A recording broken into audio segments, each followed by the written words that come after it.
I got my days on Stingray, and then I moved over onto this thing called Starbuck, and then I moved over onto Wise Guy. It was just one job after another. So it was you were off and running.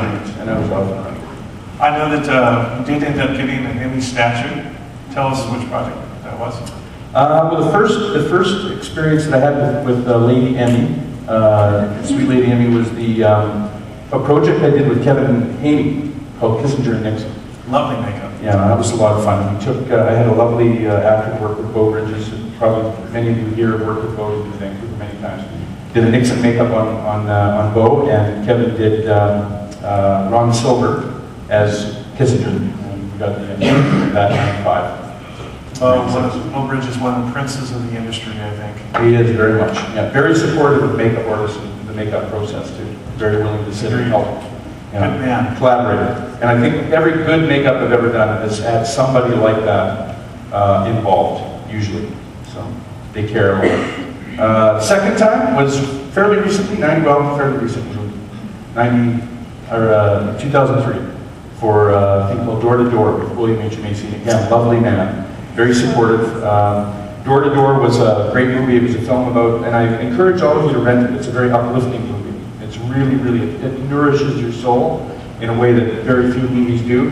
It's a story about a man with cerebral palsy who refused to be, and the movie is not sentimental by any stretch of the imagination. It's not a disease of the week movie. It has nothing to do with that. This was a man who decided he was not going to be a victim to his own affliction and went out and carved a path. He's a very inspirational person with real character, Bill Porter, that it was based on, became a salesman as a young man for the Watkins Company. You've probably seen them. They sell spices and things and rubs and liniments. And he was a door-to-door salesman, couldn't get a job, asked them to give him the worst route possible, the ones with the hills, the one with customers that never buy anything based on their experience in his hometown of Portland, Oregon, because they weren't going to give him a job. They gave him a job, and he became the top selling salesman of all time in the company. Good movie. And I think another, gosh, there's so many highlights in your career, but you, frame it like this, you really are a leader here. When I came up here, and as I said, we opened the pit, there were three people that really stood out to me as being top professionals and being really good at what they do and being leaders in the community. It's yourself, Stan Edmonds, and Victoria Down. And I remember that specifically because we got, when Jeff Don called me up, he was doing, what was the film? 13th Warrior, yeah. Yes, 13th Warrior. Leaders of the Dead was originally called. Yeah. My friend Oscar, when he make a party, is Jeff Don. He said, I'm doing the film. He does this. He goes to places. He says, who do you know there? Who should I talk to? And those were the three people I said. And the three of you ended up being all having extremely significant roles on that film. And but at the time when I came up, I felt like you were kind of a maverick. One of those things where you're involved with the union, but you didn't want to be officially involved. There's an aspect of your personality that's that way. You care about the process and you want to contribute, but you're not wanting to be in an official capacity. Are you still involved much with the local here? Yeah, I make a lot of phone calls, and it's interesting you bring that up. I find that anytime you become involved, this is the other thing, I certainly encourage anybody at any time to get involved. God bless Victoria Down, who's been our chair for many years at the local, keeps getting basically voted in again and again. I don't know why she takes the job, because it's a difficult, thankless job. We have a really, really great department. We're probably one of the more proactive departments in the IA, certainly, and there's probably some ACFC people here as well. I was an ACFC member going way back, became an ACFC member in, I think it was 81 or 82. They were only in Toronto at that time, so I did a little bit of work in Toronto. Make a long story short, the involvement that happens with me, I tend to be more efficient as a muckraker. And I push buttons, and I get people angry, and I get them upset, and I challenge people. And I also go and I bring up things that people forget about, and I try to rattle the cages a little bit of people to be aware of certain issues. It's really difficult when you're an elected member, or you're a member of a group, for example, if you're actually on the executive committee of the union, and you're being paid a wage, let's say.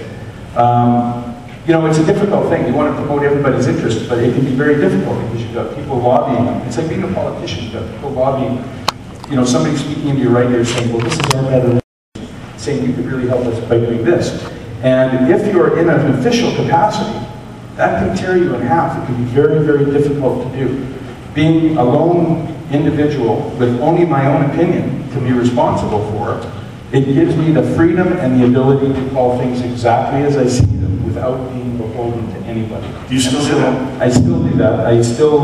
you call Victoria and say, hey, it should be like this? Or although, well, no, we have a much more collaborative. I mean, we've been doing it for a long time. We work very much together. But, you know, I tend to see things like I say, I see them as I call them. Is it mine? Oh, that's all right. Don't worry about that. I see them and I call them the way I see them, basically. But we do work together. There's an issue coming up right now. You know, we have this parity issue with the dollar in Canada.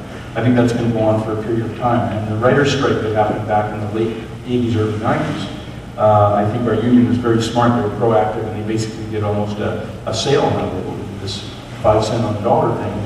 I think it's time to do that again. And they're meeting, their general meetings this afternoon, and we were going to talk about that. I don't want to dwell on that too much. So you are still involved, that's good. Yeah, I am. I'm glad that you're still doing that. It's my livelihood, I have to be. I'm going to be hitting these questions. I'm asking questions, but I'm going to ask of Charles. But I think you guys I'm giving some of these cards. But if you got a question that you're wanting me to ask Charles, write that down and hand it down to my staff and they'll get that up to me. Can I say a quick thank you to my crew?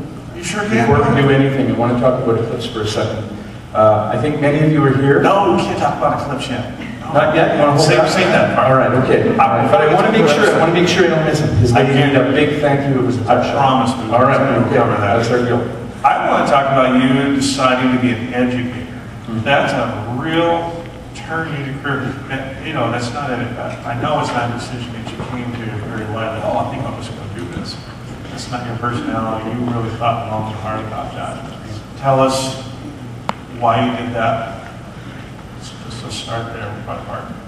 Well, I think any of the shows that I've ever worked on that have been the most satisfying. I think one of the things too, and we all go through this, I have been so fortunate. If any of you attended Howard's talk this morning, you know, we talked very much about the fact that we're all in this together. We all own this.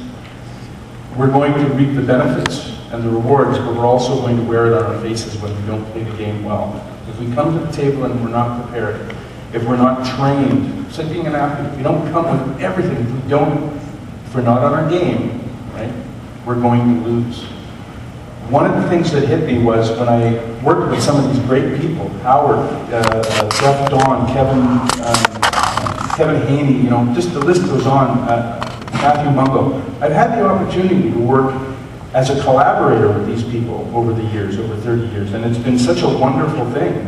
And I've learned there's one common thread. That common thread is commitment, but it's also a selflessness, and it's a willingness to share with everybody. It's a willingness to certainly give back.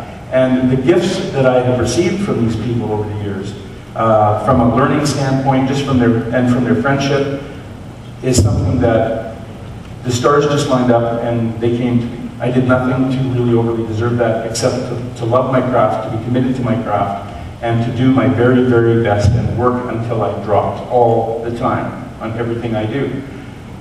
That was enough, as it turns out. And so now it's my turn to try to start giving back. But I learned that a long time ago, because their demonstration of that facet in their personalities, to always teach, to always mentor, to always take that extra moment, was really important. That was probably the first thing, and I've always been doing that in the trailer. I got exhausted. I was doing one show after another, pretty much back to back for a long time. And one day at lunch, it was Connie and Carla. Great, fun movie. Bunch of drag queens, had so much fun, but boy, it was hard work. And I literally it was one of those days, you know, you're eating lunch and you just got your food from the catering truck, and it's like, I think I was on the table like this with my hands on them, and I was sitting opposite our production designer, saying I have to take a break. I'm tired of burning out. And his wife was an executive headhunter. Really? And she'd just been hired by Vancouver Film School. And she was going to London, to Los Angeles, to Toronto, to New York, looking for a department head. He went home and said, hey, I got a lead for you. He phoned me up, and well, the rest is history. Wow. That was a big choice for you to do, because I mean, to start turning down work, that's probably the toughest thing, because you can't